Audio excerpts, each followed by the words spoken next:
Richard Tice, who's founder and co-chairman of Leave Means Leave. Richard Tice, I assume you don't agree. Good evening, Michael. Well, of course not. I mean, the reality is we have had the greatest display of democracy this country's ever seen. 17.4 million people voted to leave. We were told by the government in their £9 million brochure that the government would carry out the will of the people. We were told that it was a once-in-a-generation decision. 3 times the brochure referred to that. And 5 times we were clearly told that we would no longer retain membership of the single market. We expect that the government will carry out the wishes of the people. We don't expect that people will say it was advisory and we need a second referendum. Fine. Matthew Turner? I've been reviewing the Brexit campaign pitch, and a strong theme of that campaign was that the UK would negotiate from a position of strength, that the process would be pretty straightforward, and that the EU nations would be picked off one by one as they put their economic interests above the political integrity of the European Union. That's not how things have worked out, is it? And there we have an interesting process of agreement, because there is a level of incompetence in terms of the way the government is going about this process, which we would agree with. We at Leave Means Leave have made it crystal clear from day one that you need to be prepared to walk away. We came up with the slogan, "No deal is better than a bad deal," the Prime Minister used in the Lancaster House speech, and she should have stuck to that. They should have set out a clear timetable. They should have set out a clear alternative plan, which is basically a WTO plan. And if they'd set that out early, then we wouldn't be in the position we are in now. So there's a combination of people to blame for that. One is the politicians, the other is the civil service. I get that, and that's, I want to get to the nub of this. So that view, that isn't the only view of leavers, is it? That's a view of one group of leavers. There are other leavers who feel differently, aren't there? I think amongst those... Well, they clearly are, because they're in the House of Commons. Yeah, but most Brexiteer Tory MPs are pretty much of our view. So we're the biggest group. We have the most supporters amongst Tory MPs. What I'm getting to, which I think you'll probably agree with, is that this is likely to end up in a situation where we either take what the EU forces on us, or we have a hard exit. That's really what we're moving towards, isn't it? Isn't it? I think that's right. Do you think that everybody who voted in that referendum knew they would end up with the choice between taking the EU rules? They gave the government an instruction. They expected the government to carry it out competently. There's frankly a serious question mark about that. But let's be very clear. The people of the country, the mood of the country is, please, can we get on with it? Can we leave and focus on some other more important domestic issues? So given that you didn't predict that the government would negotiate incompetently, because what you did actually predict was that the EU would be kind of gasping to do any deal at all. I don't think anybody said they did. I just even read German car manufacturers would be queuing up to do a deal with us on day one.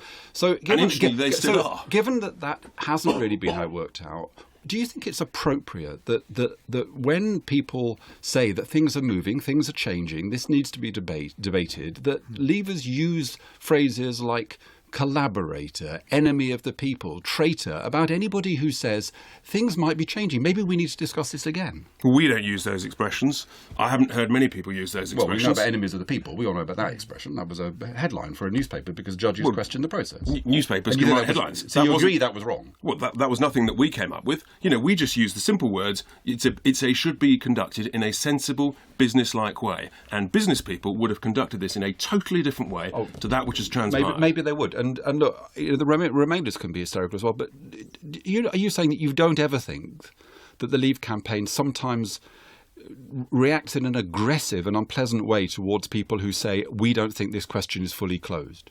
Well, look, it is the nature of political debate that occasionally it gets pretty brutal, it gets pretty tough, and sometimes it gets aggressive. That is the nature of debate today. And I don't have an issue with that. As a business person, it's been a fascinating learning experience.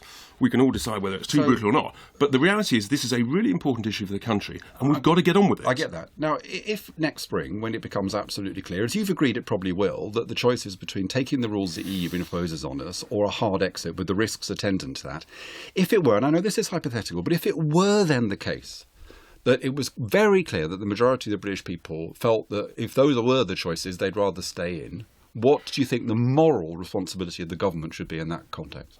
Well, it's a hypothetical situation which doesn't arrive because actually the clear view of the people as we see, and the opinion polls we see, and the people I speak to, is we've had a democratic debate. Even if I voted Remain as a moderate Remainer, I respect democracy. Can we please get on? So with I get that you don't think it's going to happen, but just indulge me. It's Christmas. It's a parlour game. As a parlour game, if it were to be the case that it was clear that the majority of British people, faced with the choice we're going to have between a hard exit or taking what the EU offers, were to say they didn't want it, what do you think the moral responsibility of the government would be? I think the moral responsibility is to carry out the will of the people, which was expressed clearly. It's 17.4 million people, and we were told it was a once-in-a-generation decision. It's not like a general election. Why does the democratic choice of people made 18 months ago trump the democratic choice of people made in 6 months' Because time? we were told it was a once-in-a-generation decision. We were told the will of the people would be carried out. The people have a right to trust the government in a £9 million taxpayer-funded leaflet. Shib Malik?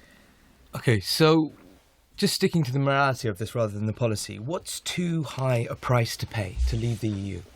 In your, name a few things that would just be too high a cost. Let's say. Well, I want to leave. I want to leave the EU full stop because I want to get control of our sovereignty, borders. So for me, with the breakup of the UK. For me, we're not paying a price. We will benefit by leaving the European Union. It's not a question of price. We will benefit. Well, there are clearly costs to leaving the EU, right? There's going to be costs. Hang on, but there's a cost to being a member of the EU. Right? Let's not get it. Huge cost. Let's not get into that. I just want to ask you this, which is, with the breakup of the UK, which is a scenario, would that be too high a cost for you? Well, in my view, it's completely unrelated. The will of Scotland. We're talking about the morality of this here. Well, right? They're completely separate issues. Don't compare apples with pears. No, the Scottish independence referendum was a matter for Scotland. I'm trying to figure out here whether you're a pure ideologue, and in that sense, look, you just want to leave the EU, and that's the end of it. Correct. Right.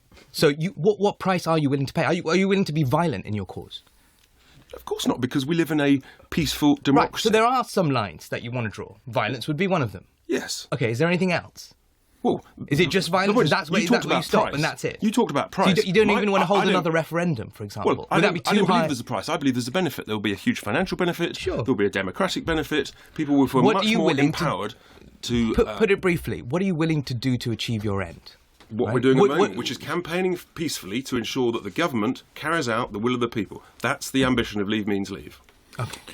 Richard Tice, thank you. You didn't frankly have the balls to put country before party.